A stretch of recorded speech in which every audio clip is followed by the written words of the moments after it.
So, hi everyone. My name is Sergej Kunz. I'm co-founder of 1inch, and I have a question to you. Who runs own AI bot on own Mac Mini or Mac Studio at home or in your own office? Put your hands up. 1, 2, 3. 3 people. Okay. I will start with something different and come to this topic a little bit later. I'm going to speak today about the broken AMM architecture, what is used for DeFi. We should rethink AMMs, and I will explain why today liquidity design won't work at scale.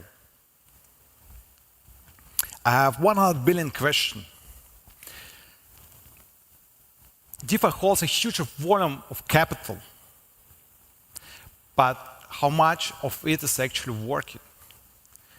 I asked in the previous presentation, this guy who presented the dashboard with all the trades in the Uniswap v3 pools. We have seen the movement of the price and the liquidity. But the question, how much is really utilized, is very important.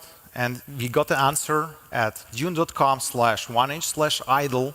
You'll find a dashboard that explains how much is really used in the liquidity pools. If you look in all liquidity pools, we have a spread between 84 and 98% of liquidity what sits idle. It's a waste of liquidity. And it's because it's idle by design. The liquidity forms the price. So if you look into Uniswap v3 with $1.4 billion of TVL, 87% of liquidity sits idle, doesn't work, doesn't leave 90% of the time. To the best day usage, we get 13% of usage of the liquidity in the use of v3, and this is the biggest one right now. Curve, even Curve with stable token liquidity and this nice price from Mikhail sits idle with 91%. It's broken. No one speaks about that. I'm going to change it.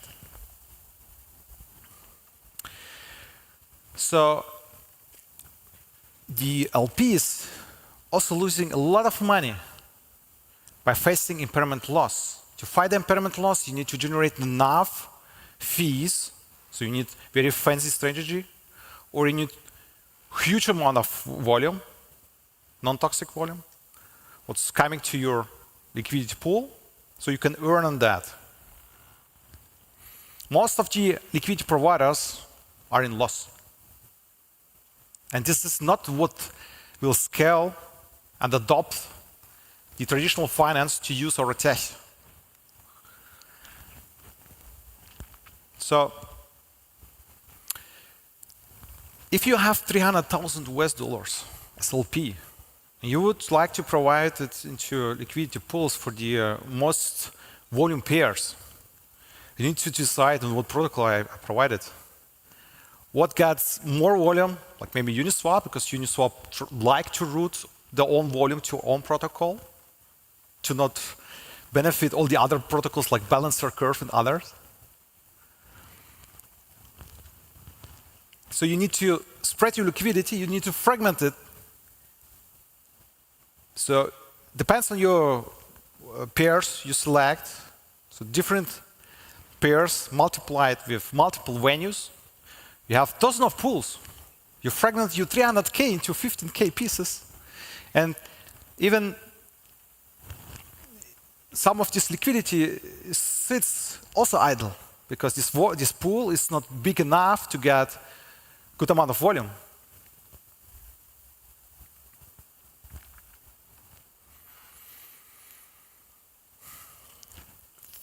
The industry favorite metric is wrong.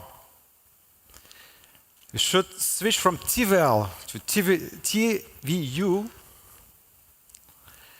The TVL shows how much the the project was capable to attract capital what is locked in smart contract custody.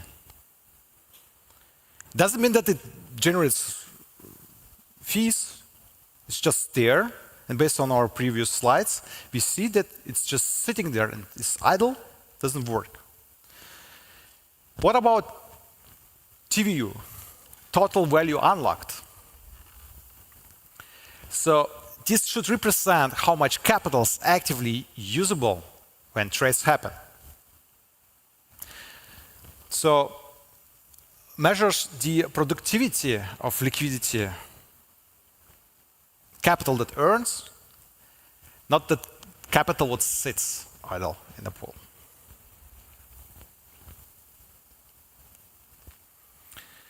The fixed architecture manner, not incremental, means we don't need better pools. We don't need new protocols, new Curve V3 protocol. We don't need new Balancer V4 or Uniswap V5 or a lot of hooks in Uniswap V4.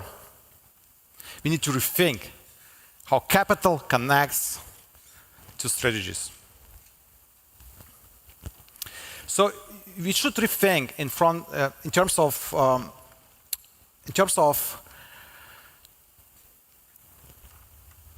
we need to move from pools to registries. Remember this $300,000 split of liquidity across 20 pools? What if we could back all 6 pairs in all venues at once? And I'm not speaking about quantum computer or any algorithms what will run on quantum computer.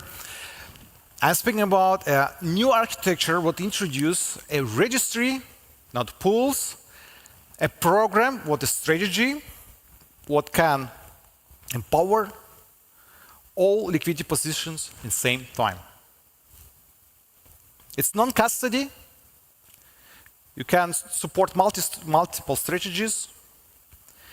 And the very important thing is your asset stays in your wallet.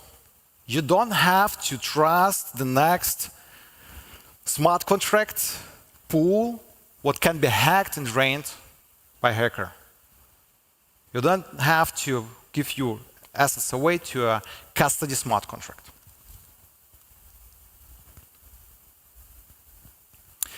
So the architecture contains accounting of virtual balances, and it allows to avoid any token deposits, withdrawals from any smart contracts.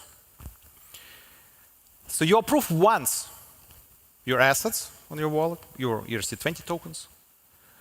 You deploy a strategy what defines what price range, what fee you charge.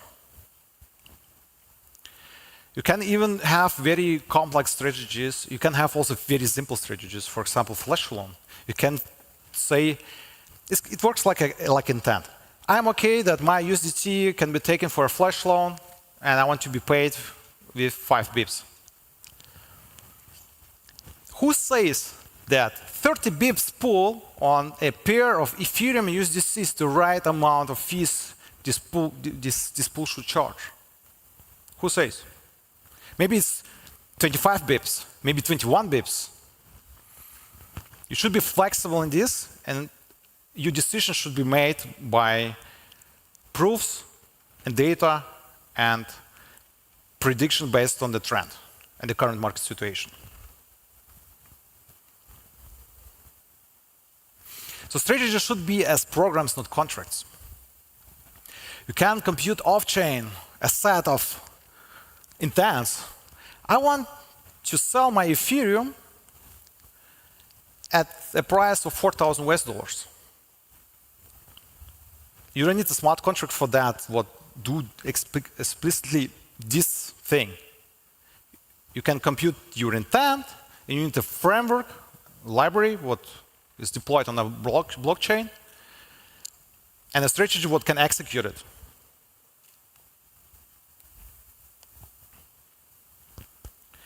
What changed? When liquidity is non-custody, shared, and programmable, everything shifts.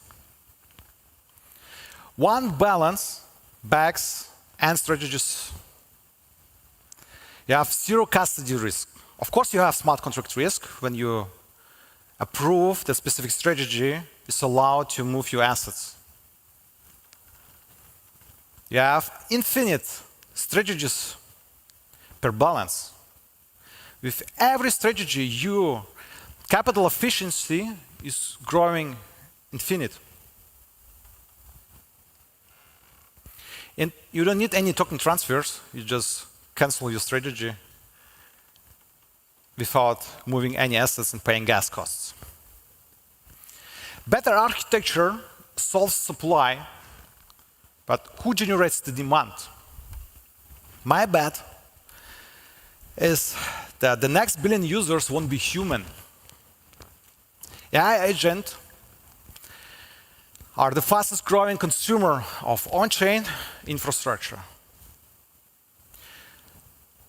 Programmable, deterministic, and composable interfaces are exactly what they need right now.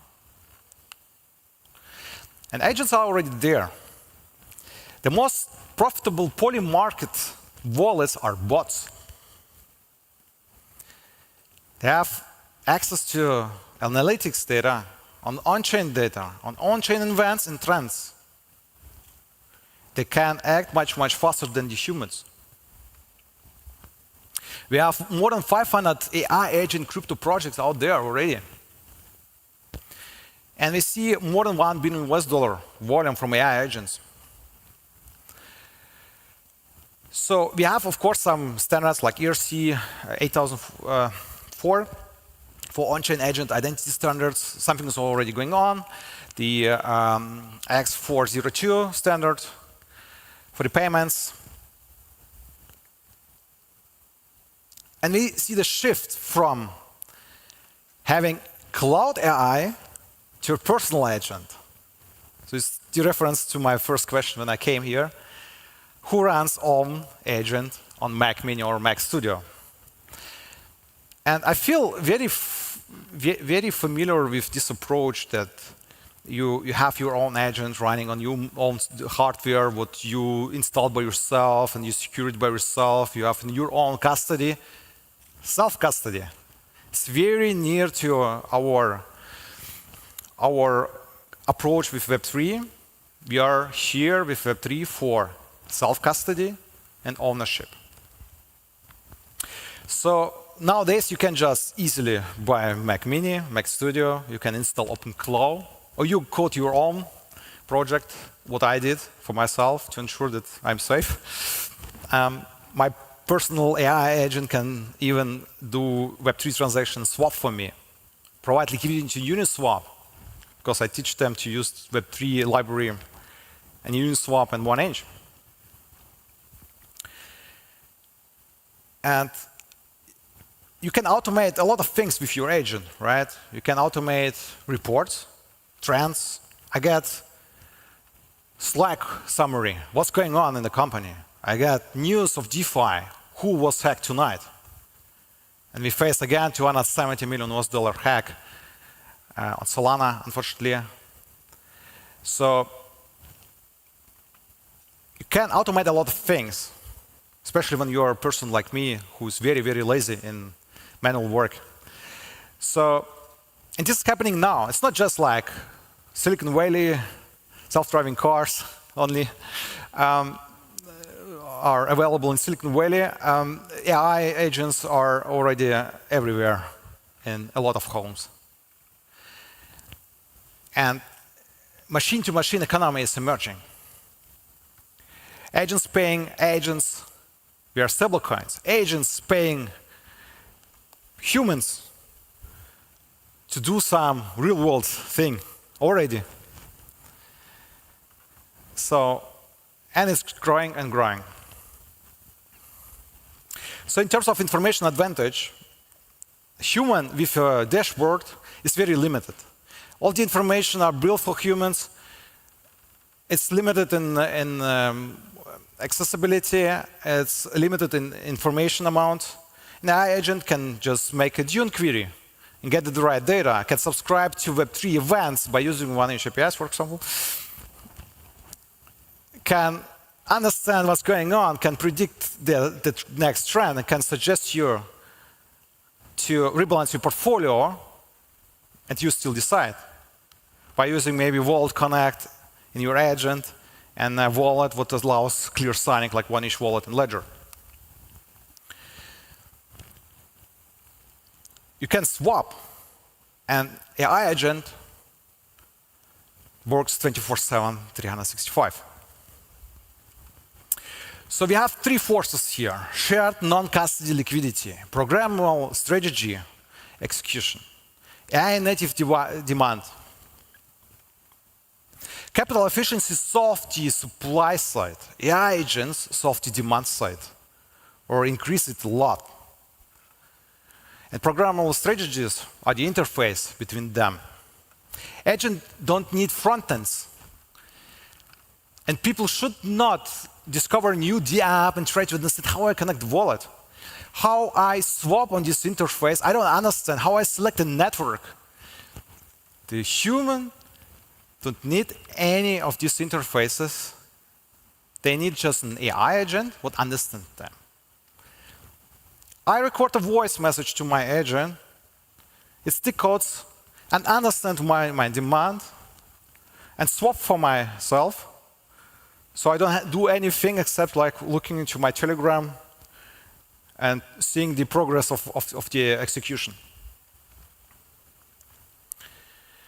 So UI and UX will dramatically change how we interact with Web3 very, very soon. Stop locking capital, start unlocking it. That was from my side.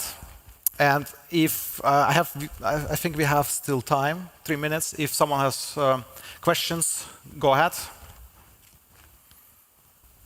Any questions? AI or our shared liquidity approach, how we address the idle capital in the AMMs. I think I can hear you. Just say. Well, how do you secure your investments? You were talking about your Apple Mini Mac and your agents that are working for you.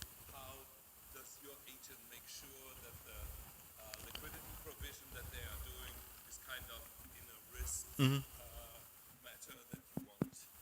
Yeah. So the question is how I secure that the AI agent will not mess up with my funds in my Web3 wallet. So what I mentioned before, my personal AI agent, what I wrote, I call it Cortex. So have specific security and safety measurements and layers. I connect my wallet via Wallet Connect. So I tell them I want to connect my new wallet.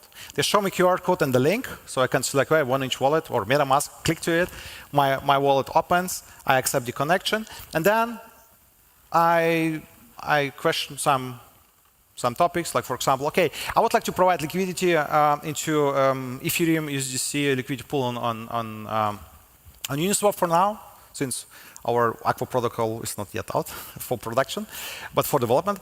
So and I'm asking potentially to, okay, let's look into historical data. Go to Dune, make your query, get the data, get the price ranges, and suggest, based on the current trend, in what price range I should provide my $100,000.